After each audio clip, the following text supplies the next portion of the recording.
Cuando hablamos de la resurrección de los muertos, la primera imagen que se nos viene a la mente es la de una persona que ya murió volviendo a la vida. Una persona que fue enterrada levantándose de la tumba.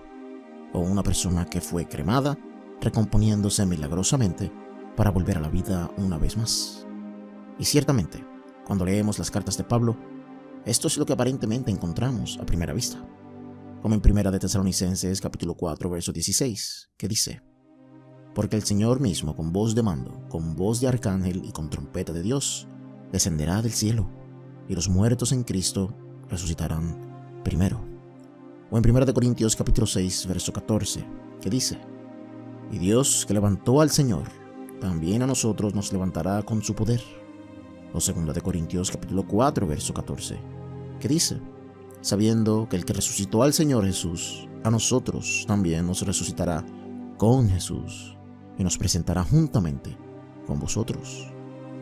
Así que al leer estos y algunos otros pasajes donde el apóstol Pablo presenta una resurrección del cuerpo de una manera milagrosa, podemos entender que dicha resurrección se resume a levantar nuestro cuerpo de la muerte, como ocurrió con Lázaro en los evangelios, o los muertos siendo resucitados de sus tumbas en la crucifixión de Jesús según Mateo, o los huesos levantándose y creando tendones y piel según Ezequiel 37.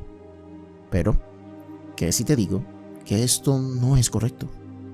Que para Pablo la resurrección era un evento que involucraba mucho más que el cuerpo, que tenía un aspecto espiritual y no material. ¿Pensarías que estoy loco? Bueno, pues acompáñame a descubrir el misterio de la resurrección según el apóstol Pablo, solo por aquí, por la experiencia escéptica. Suscríbete y aprieta la campanita de las notificaciones para más. También, déjame un like. ¿Están listos? Comencemos.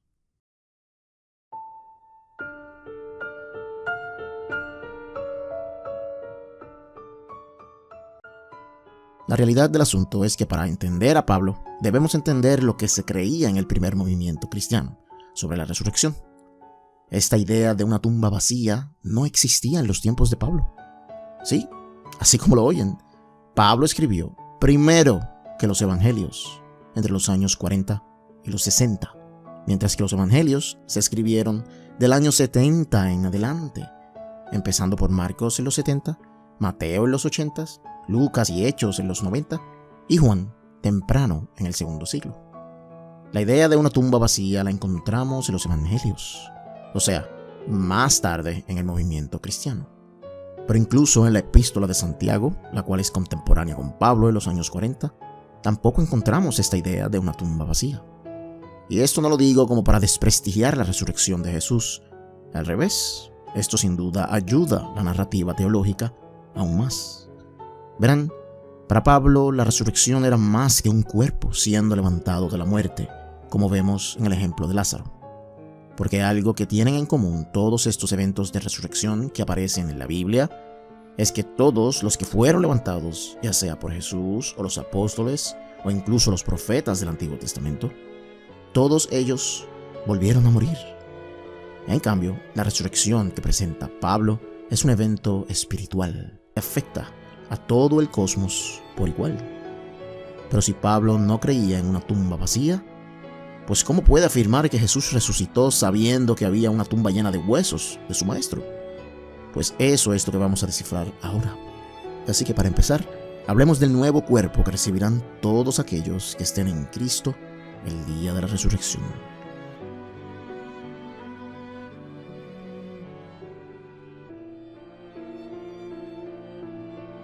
Para Pablo, la resurrección es una metamorfosis del cuerpo y una transformación total de naturaleza para los que estén vivos en ese tiempo. Una transformación que involucraba convertirse en lo que Pablo llama un espíritu que da vida. O sea, que el cuerpo resucitado de los muertos no será el mismo cuerpo que tenían cuando estaban vivos. Pablo deja esto claro en 1 de Corintios capítulo 15, versos 43 al 50, que dice: se siembra en deshonra, resucitará en gloria. Se siembra en debilidad, resucitará en poder. Se siembra cuerpo animal, resucitará cuerpo espiritual. Hay cuerpo animal y hay cuerpo espiritual. Así también está escrito: fue hecho el primer hombre Adán alma viviente, el postrer Adán espíritu vivificante. Mas lo espiritual no es primero, sino lo animal, luego lo espiritual.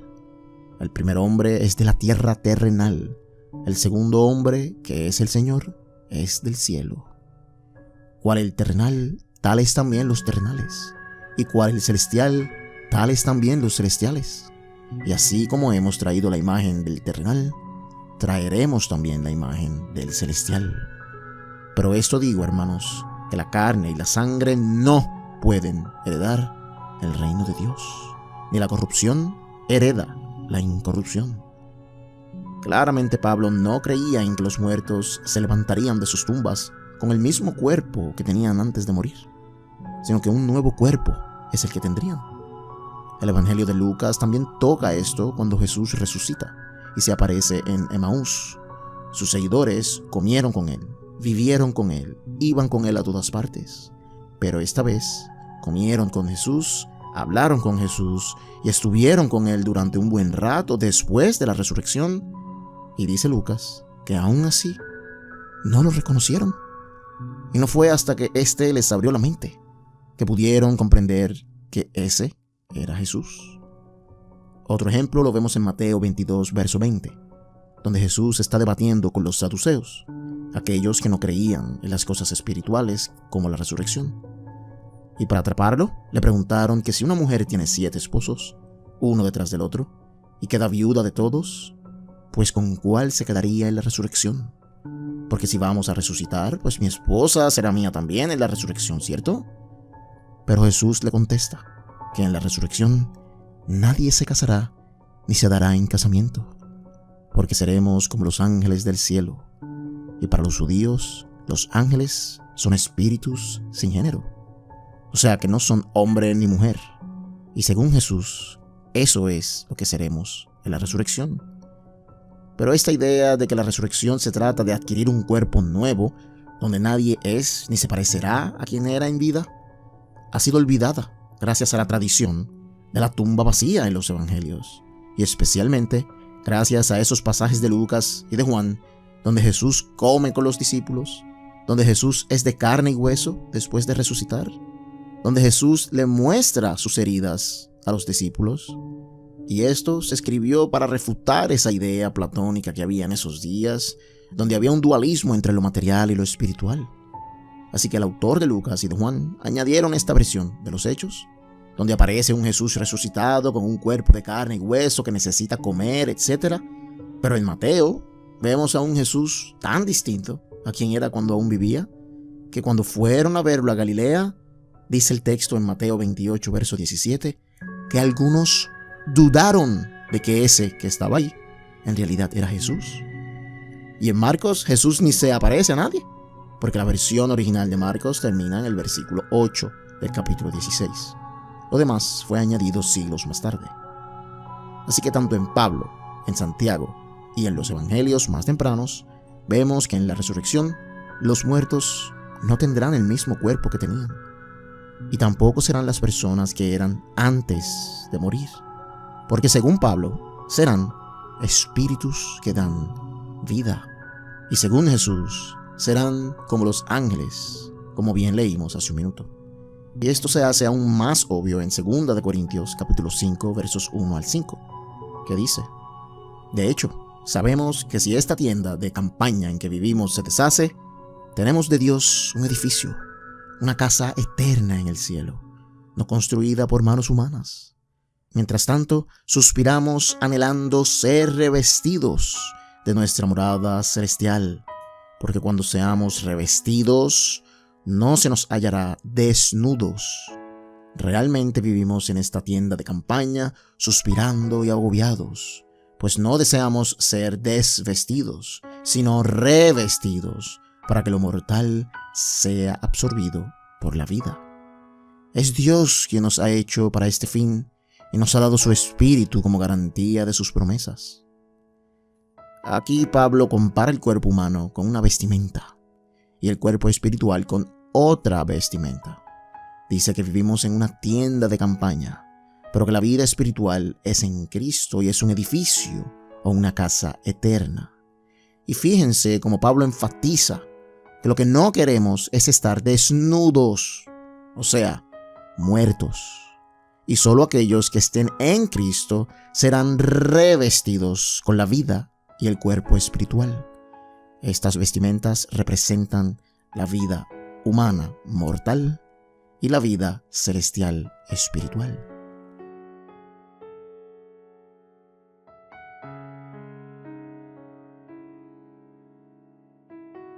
Ya sabemos que para Pablo la resurrección de los muertos va más allá de un levantamiento físico de una persona muerta, sino que se trata de una transformación total de nuestra naturaleza, de una corrupta a una incorrupta, de una material de carne y hueso a una espiritual, en un dador de vida. Pero Pablo también expande la resurrección al resto del cosmos, o el mundo y el universo entero, en una familia cósmica, donde Jesús es el primogénito, la primicia de toda la creación, y entre muchos hermanos. Y esto es muchísimo más radical de lo que se piensa hoy día. Para Pablo, Jesús fue de carne y hueso, nacido de una mujer que según la carne vino por el linaje de David para establecerse como el Mesías. Pero según el Espíritu de Santidad, fue designado con poder como Hijo de Dios a través de la resurrección, como dice Romanos 1, verso 4. En otras palabras, para Pablo, Dios comenzó un proceso de reproducirse a sí mismo, dando a luz literalmente a una familia de dioses con D minúscula.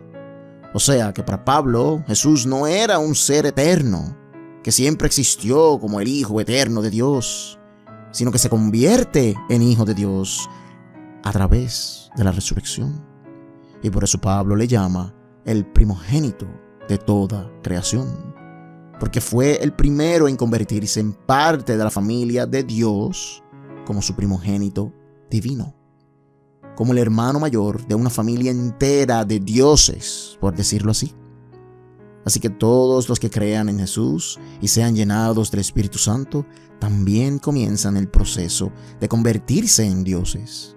A esto la iglesia le llama la teosis, donde los creyentes poco a poco se convierten en un ser divino, siendo parte de Dios. Y Pablo deja esto aún más claro en 1 Corintios capítulo 6, verso 17, que dice: pero el que se une al Señor, un espíritu es con Él.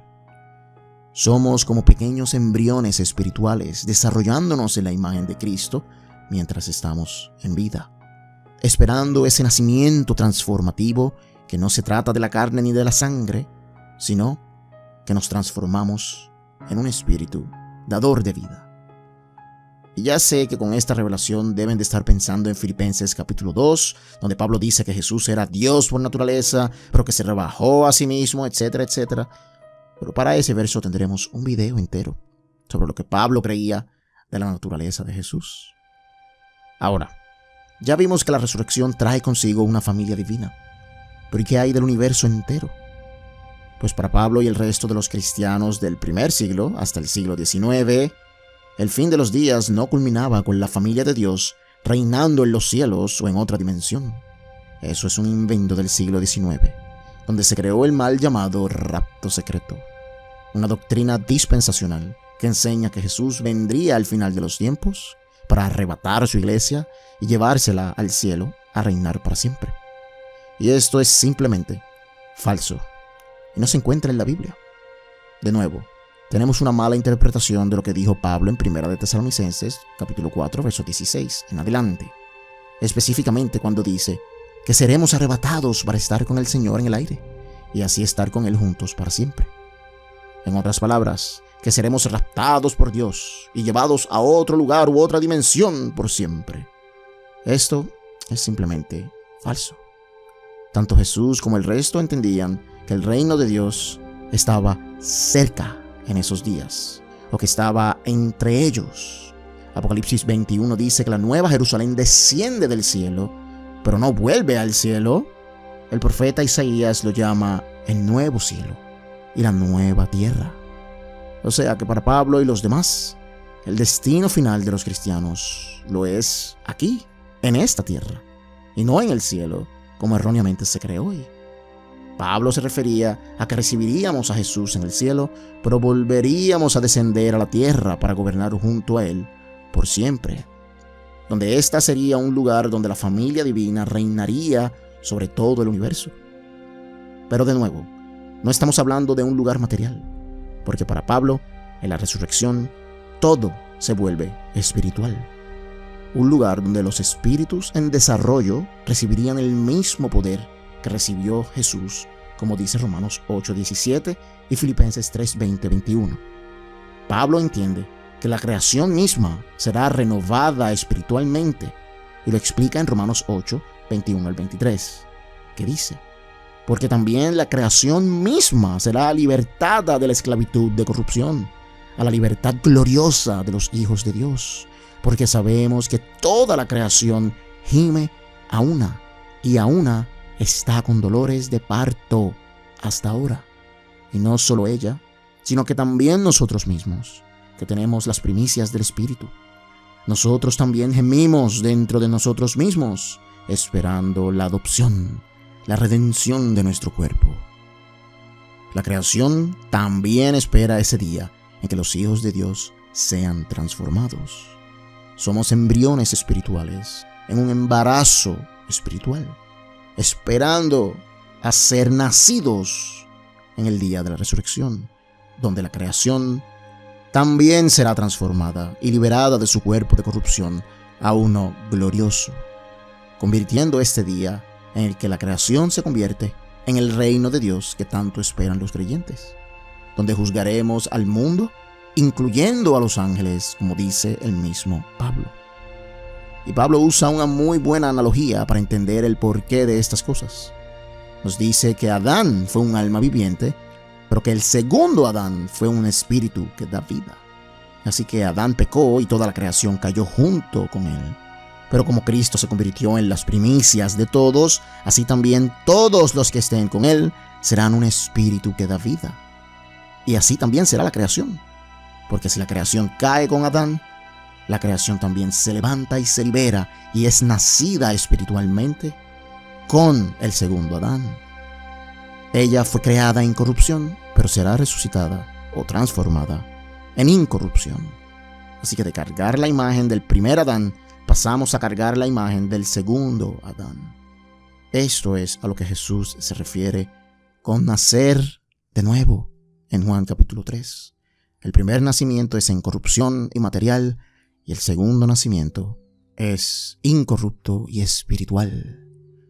Así que, en conclusión, para Pablo y los primeros cristianos, la resurrección que ocurre en la segunda venida de Jesús no se trata de reconfigurar los átomos y la materia de personas muertas para formar sus antiguos cuerpos otra vez, sino que se trata de una metamorfosis o una transformación literal en donde si estás muerto, vuelves a la vida en un cuerpo diferente al que tenías, un cuerpo que no es de carne ni de sangre, un cuerpo espiritual. Y si estás vivo, tu cuerpo y tu propia naturaleza humana será transformada, convirtiéndote en un espíritu vivificante, o un ángel, como diría Enoch, o en un Dios. Esencialmente, esto ocurre para hacerte un solo espíritu con Dios, volver a la fuente, por decirlo así. Pero esto incluye también al cosmos. El mismo será transformado y cambiado en lo que se conoce como el nuevo cielo y la nueva tierra. Un lugar para que la nueva familia de hijos divinos de Dios gobiernen por la eternidad. Así que esta idea famosa de Occidente, de que estaremos con nuestros familiares otra vez en el cielo, o de pedirle a Beethoven que nos enseñe a tocar piano, como diría el apologista Suhel Michelin, queda fuera del asunto. El nuevo cuerpo será uno diferente al que tenemos, y la vida será una diferente, según Pablo. Ya no te llamarás Pablo, ni Pedro, ni cualquiera que sea tu nombre, sino que similar a Jesús, en ese gran momento de la resurrección, tú también recibirás un nombre nuevo, como dice Apocalipsis capítulo 2, verso 17, Isaías 62, verso 2, entre otros. Esta fue una de las ideas radicales de Pablo y su propia interpretación sobre la resurrección. Pero son muchas las cosas que Pablo creía que son totalmente distintas a como las vemos hoy en día. Así que suscríbete al canal y aprieta la campanita de las notificaciones para que te enteres cuando haga otro video sobre el tema. Déjanos un like y escribe tu opinión en los comentarios. Y si quieres apoyarnos de una forma más directa, considera convertirte en un miembro de nuestro canal hoy. Toda ayuda es bienvenida. Esto ha sido La Experiencia Escéptica, dando el primer paso a la verdad.